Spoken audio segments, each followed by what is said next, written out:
বন্ধুরা, বিশাল বড় একটা খবর বেরিয়ে আসছে। চীনের ব্যান্ড বাজানোর জন্য F-35 কিভাবে ভারতে পৌঁছেছে সেটা আমরা জানবো। সেই সঙ্গে ভারত অগ্নি 5 মিসাইলকে নিক্ষেপ করার সিদ্ধান্ত কেন নিয়েছে সেটাও জানবো।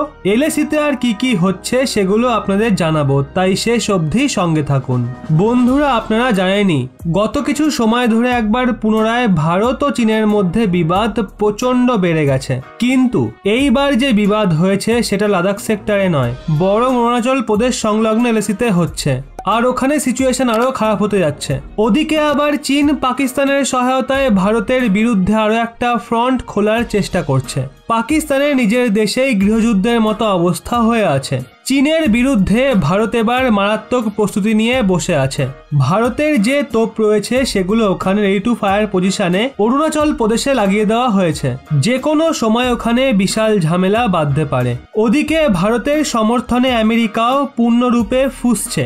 আমেরিকা তাদের B-1B বোম্বারকে ইন্ডিয়ান ওশিয়ানে পাঠিয়ে দিয়েছিল, আর তারই সাথে এক ধরনের প্রেশার ক্রিয়েট করার জন্য ভারত ইউকে এবং US এর সঙ্গে মিলে বিশাল একটা বড় এক্সারসাইজ করছে, যাতে ইউকে এয়ারক্রাফট ক্যারিয়ার এবং অন্যান্য ওয়ারশিপও ভারতের সাথে এক্সারসাইজের জন্য পৌঁছেছে।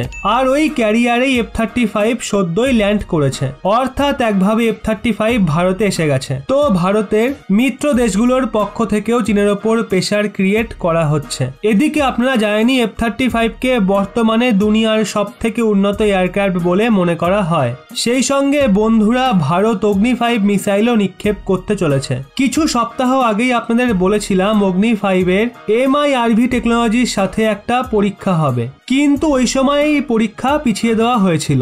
আবার এখন খবর বেরিয়ে আসছে পুনরায় একটা নোটিশ জারি করা হয়েছে 27 থেকে 28 অক্টোবরের জন্য।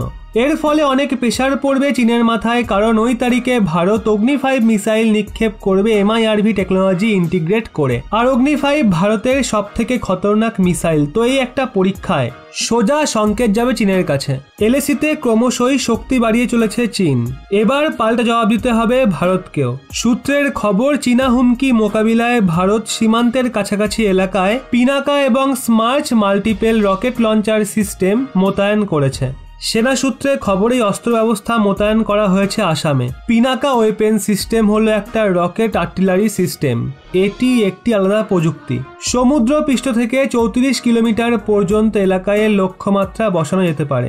সেই উচ্চতায় রেঞ্জগুলি উল্লেখযোগ্যভাবে উন্নত করা হয়েছে, যা অস্ত্র ব্যবস্থার ক্ষমতাকে আরও বাড়িয়ে তোলে। পিনাকার 6টি লঞ্চারের ব্যাটারি 44 সেকেন্ডের 72টি রকেটে অগ্নি সংযোগ করাতে পারে, যার ফলে 800 থেকে 1000 মিটার এলাকা কভার করা যেতে পারে। এই অস্ত্র ব্যবস্থা সম্পর্কে কথা বলার সময় লেফটেন্যান্ট কর্নেল শারদ ANI-কে বলেছেন, পিনাকা অস্ত্র ব্যবস্থা প্রতিরক্ষা গবেষণা এবং উন্নয়ন সংস্থা বা DRDO ডিজাইন করেছে। এটি দেশীয় মাল্টি রকেট লঞ্চার সিস্টেম। এটি একটি অত্যাধুনিক সম্পূর্ণ স্বায়ত্তশাসিত অস্ত্র। সিস্টেমটি সমুদ্র পৃষ্ঠ থেকে 34 কিলোমিটার পর্যন্ত উঁচু এলাকায় ব্যবহার করা যায়।